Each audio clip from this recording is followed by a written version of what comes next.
Knock knock. Hey, how are you doing today? Just gonna close the curtain for some privacy. My name's Kaylee Turner. I'm with Georgia Southern University, and I'm gonna be doing your ear and eye exam today. You doing okay? Fantastic.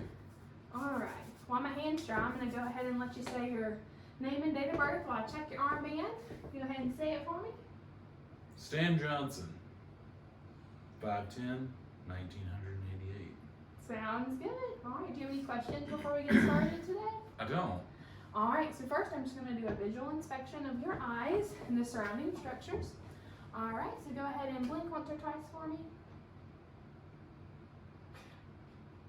All right, your eyelids are symmetrical. They close properly. They're intact. I don't see any redness, any drainage, or swelling. Your eyelashes are evenly distributed and curve outwards. Your eyebrows are bilateral, they're symmetric, and the color is even with your facial hair. Your eyeballs look appropriate in their sockets. They don't look sunken or they're not protruding. All right, I'm just going to assess your pupils. Your pupils are equal and bilateral. They are both round, and I'm going to measure them really quick. All right, they look to be about 5 millimeters, and that's appropriate. All right, and then I'm also just going to take a look at your iris. Your irises are both bluish gray. They're round and both symmetrical. I'm going to check your lacrimal apparatus right here. Is this tender right here? No. All right, I don't see any drainage or swelling. All right, I'm going to check the sclera and the conjunctiva. Go ahead. All right, the sclera is china white and the conjunctiva is clear, and the blood vessels in your eye are appropriate. All right, so now I'm going to go ahead and do the red light reflex exam, okay? All right, so this is just checking to make sure the light reflects off of your retina, and it is red, and I'm also looking for any opacities, okay? So look straight ahead at the light.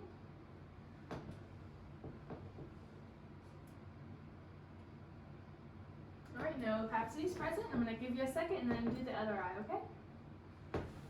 All right, look straight ahead. All right, the red light reflex is present.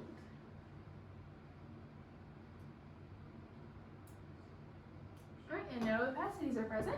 All right, I'm gonna let your eyes recover for a second. And then I'm gonna go ahead and cut down the light and we'll check for pupillary constriction, okay?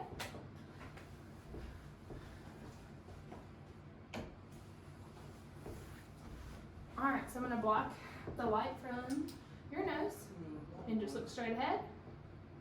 I'm just making sure both pupils constrict symmetrically, and they do. And now I just want you to look at the light right in front of me. And this is the corneal light reflex to make sure both of your eyes reflect the light on the same spot of your corneas, and they did. And both of your pupils constricted properly. All right, next we're going to be checking for accommodation and convergence. So for accommodation, your pupils should dilate when looking far away. They should be able to constrict when something is right in front of you. So go ahead and look in that corner for me. Focus on that corner. And now when I bring my finger in front of your nose, just go ahead and then focus your attention on it. All right, so pupils were dilated far away and were able to constrict when looking close. All right, and then look straight at me. Go ahead and look down here. Then look right here. All right, and both your eyes were able to follow when looking down and inward, so convergence is present. All right, so now we're going to do a couple of visual exams. Do you have any questions about anything so far? No? All right, so first we're going to do the cover-uncover test. I'm just going to cover your eyes. I want you one eye at a time. You're going to look straight ahead, and I'm looking for any deviation in alignment, okay? Look straight ahead. All right, look straight ahead. All right, there's no deviation in alignment. All right, the next test we're going to do is the confrontation exam. This exam is going to check your peripheral vision. So we're both going to have a card and cover opposite eyes. All right, so just tell me when you start to see my finger come in your peripheral vision, okay? I'm going to try to keep my finger in the middle of both of us. Now.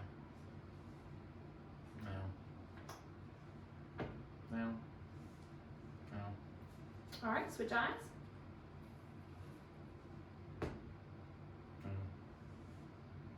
No. No. No. Alright. Next we're going to do the 6 cardinal field gaze. This test for just your eye movement to make sure we don't have any muscle weakness. So look straight ahead and only with your eyes follow my finger, okay?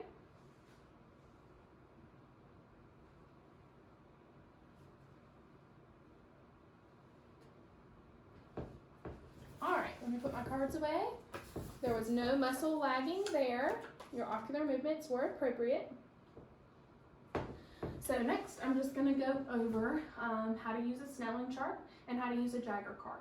So a Snellen chart is a test for visual acuity. You would be standing 20 feet away from the chart and you would be covering up one eye without contacts or glasses, and I would ask you to read the smallest line that you are able to read while covering your eye, and 20/20 is the best score that you can get. The top number represents how many feet you're standing away, which will be 20 feet, and the bottom line represents what an average person could read that line at, so approximately 20 feet.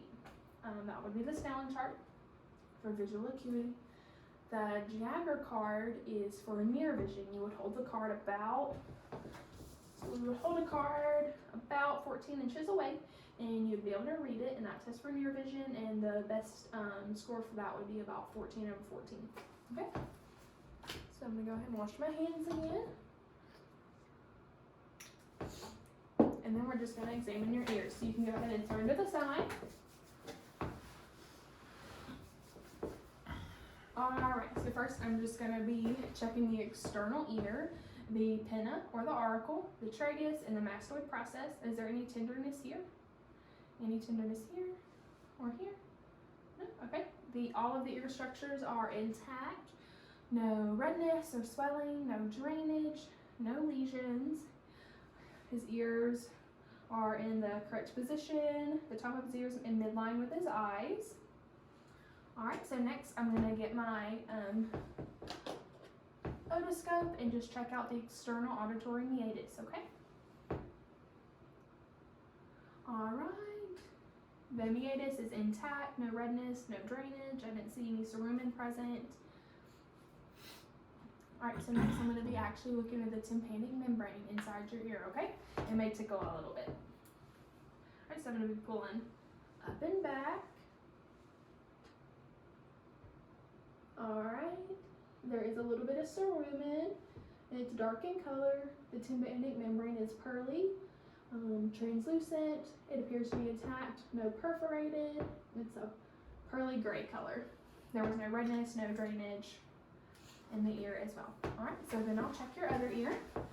We'll be doing the same thing.